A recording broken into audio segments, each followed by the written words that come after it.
Thank you, and welcome to episode 18 of Hobson's Choice. I'm Michael G. Hobson, and in this episode, the G stands for Goethe, or more specifically, the novel Faust by Goethe.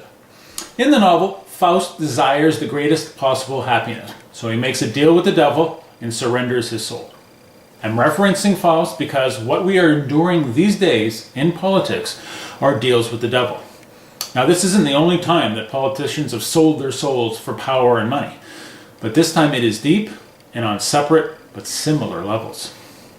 Since he was a teenager, Donald Trump's dream has been to be the world's most richest man. Since wealth is everything to Trump, he also believed that being the richest would make him the most powerful.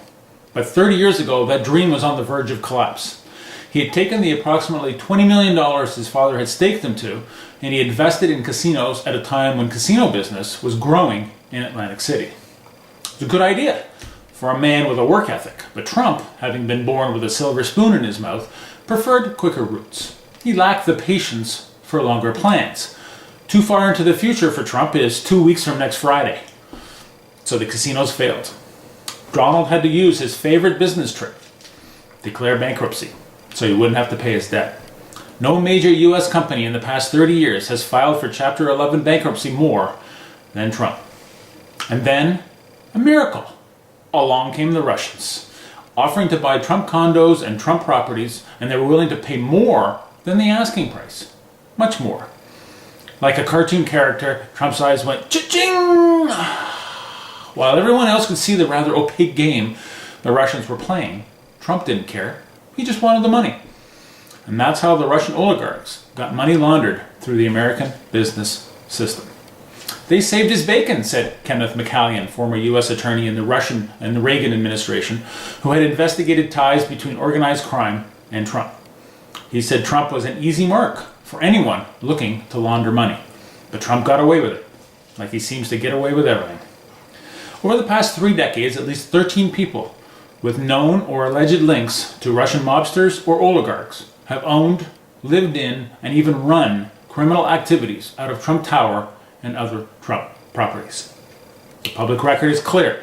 Trump has built his business empire off a lot of dirty money from a lot of dirty Russians, including the dirtiest and most feared of them all. And that's when things changed, the year 1999, when Vladimir Putin took control of Russia. Instead of a bunch of little devils leading him around now, Trump had to deal with Daddy Devil. If he thought Fred was a tough father.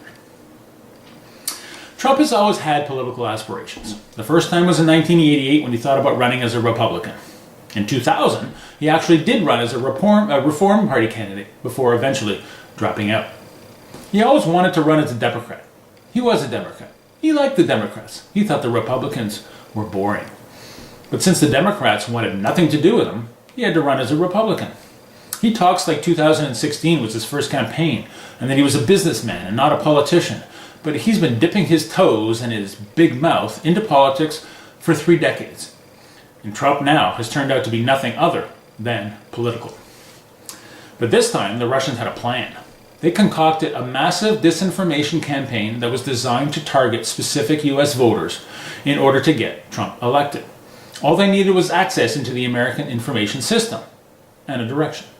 Since Trump had already got them inside American business, there was no reason to shut them out of government. Trump doesn't care how he wins, he just wants to win. And getting help from Russia will help him win. The Russian disinformation campaign reached more than 100 million Americans, and Trump wins by 77,000 votes in 3 specifically targeted states.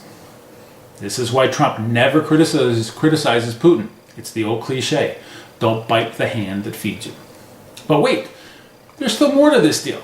Like a sub-deal with the devil's spawn, as congressional Republicans strike a deal with their new party leader. They promise to support his policies, ignore any and all errors and inflammatory comments, and they promise to stay silent when issues arise, and let him have the megaphone, as long as they can push through their agenda.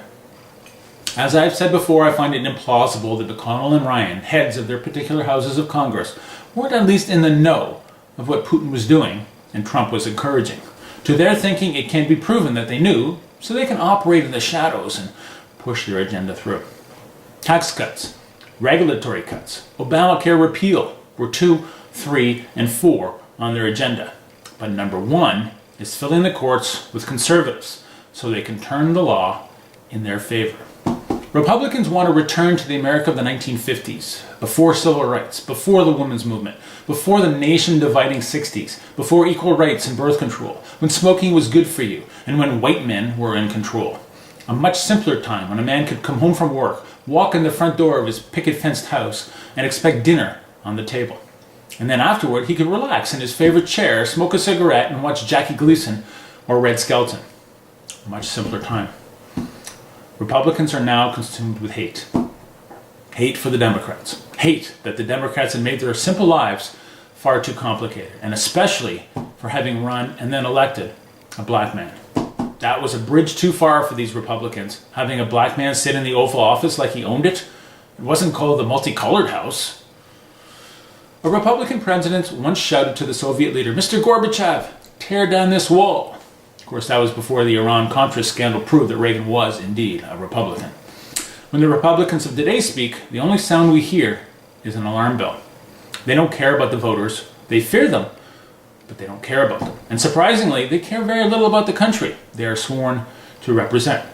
What they do care about is money and power, and both come not from the voters, but from the oil lobbyists, the corporate businesses, the investment banks, the Koch brothers, and the NRA, groups that support and influence them. The decision to ignore the Obama nominee for the Supreme Court was made by the investors in the party.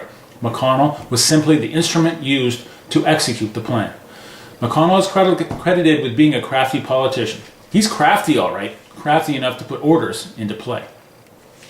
That's why the Republican Party stands behind Trump. Their goals are the same. They both want money and power, and the fewer minorities who have money and power, the better. No matter how many call out for them to put country over party, they will not answer. There is a happy ending, though, and comes from another old cliche: power of the people. As I said, Republicans fear the voters. More specifically, they fear an astute voting public. They need voters to stay in the dark. Just take our word for it. We have your best interests at heart. They seem to be aware that the Trump presidency is crumbling their party. They probably never imagined it going this bad, though, but it's too late now. They reek of the same stink. Which is why they are hurriedly pushing through an undeniably unqualified candidate for the Supreme Court, so their last punch can be a haymaker. They may not realize that the lies and fabrications of their undeniably unqualified justice may hit a wall in the Supreme Court, the Ruth Bader Ginsburg wall.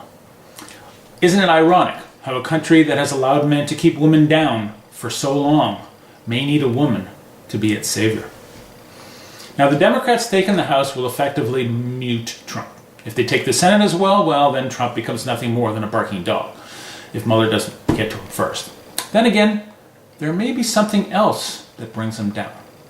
With no further use of this president, and with a vice president who is one of them, ready to take over, the Republicans may decide to go along with impeachment.